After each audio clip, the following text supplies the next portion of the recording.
Halo Sobat Parlemen, ketemu sama aku, Ruth Elsamo dari Prodi Ekonomi Pembangunan Universitas Udayana. Pada kesempatan kali ini, aku magang di Rumah Rakyat Dewan Perwakilan Rakyat Republik Indonesia atau DPR RI. Nah, aku ditempatkan di Badan Akuntabilitas Keuangan Negara. Dan aku akan jelasin sama kalian tentang BAKN atau Badan Akuntabilitas Keuangan Negara. Jadi, stay di video ini ya. Badan Akuntabilitas Keuangan Negara merupakan sebuah alat kelengkapan dewan yang sifatnya itu tetap sobat. Tujuannya itu adalah meningkatkan fungsi pengawasan. Nah, Sobat Parlemen juga perlu tahu kalau BAKN ini tuh juga punya dasar hukum loh, yaitu ada 7. Yang pertama itu adalah Undang-Undang Dasar 1945 Pasal 20A dan 23E. Yang kedua ada Undang-Undang Nomor 17 Tahun 2003 tentang Keuangan Negara.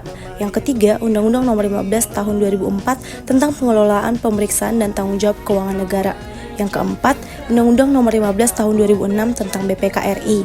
Yang kelima, Undang-Undang Nomor 2 Tahun 2018 tentang perubahan kedua atas Undang-Undang Nomor 17 Tahun 2014 tentang MPR, DPR, DPD, dan DPRD MD3.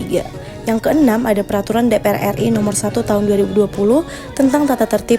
Dan yang terakhir, Peraturan Bersama DPR RI dan BPK RI tahun 2018. Nah, Sobat Parlemen juga perlu tahu, apa sih tugas BAKN itu? Menurut pasal 112D ayat 1 dan 2 Undang-Undang Nomor 2 Tahun 2018 menjelaskan mengenai tugas BAKN. Yang pertama itu melakukan penelaahan terhadap temuan hasil pemeriksaan BPK RI yang disampaikan kepada DPR RI.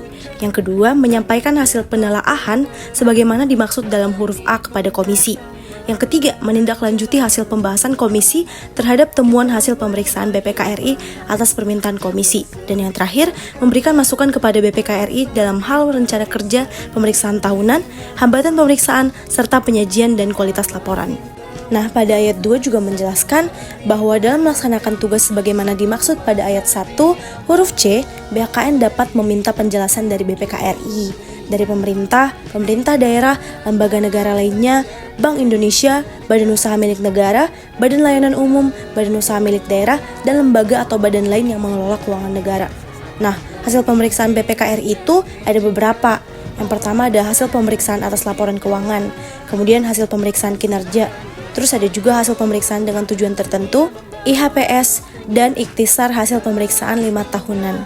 Beranjak ke pertanyaan awam yang sering kita dengar, emang kalau BAKN itu dipimpin sama dewan ya? Nah, Undang-Undang Nomor 2 Tahun 2018 Pasal 112B menyatakan pada ayat 1, susunan dan keanggotaan BAKN ditetapkan DPR RI pada permulaan masa keanggotaan DPR dan permulaan tahun sidang. Ayat kedua, anggota BAKN minimal 7 orang dan maksimal sejumlah fraksi atas usul fraksi.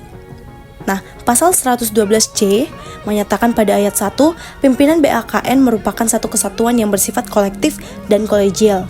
Ayat 2, pimpinan BAKN terdiri atas 1 ketua dan 2 wakil ketua. Dan ayat yang terakhir, penetapan pimpinan BAKN dilakukan dalam rapat BAKN yang dipimpin oleh pimpinan DPR RI. Selanjutnya adalah struktur pimpinan BAKN yang perlu Sobat Parlemen tahu juga. Ketua BAKN saat ini adalah Bapak Wahyu Sanjaya dari Partai Demokrat. Untuk Wakil Ketua BAKN ada Ibu Anis Biarwati dari Partai PKS dan Prof. Hendrawan Supratikno dari Partai PDIP.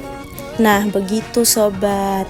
Jadi sampai sekarang udah pada ngerti belum? Kalau sudah, ayo kita beranjak ke kriteria penelaahan BAKN DPR RI.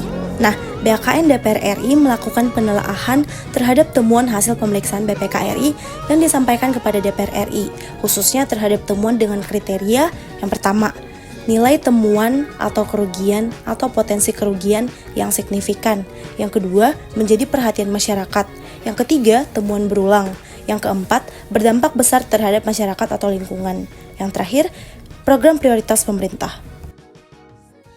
Nah Sobat Parlemen, sekarang kalian udah tahu banyak kan tentang BAKN. Jadi tungguin video-video selanjutnya tentang BAKN ya. Terima kasih sudah nonton, jangan lupa like, subscribe, dan komen.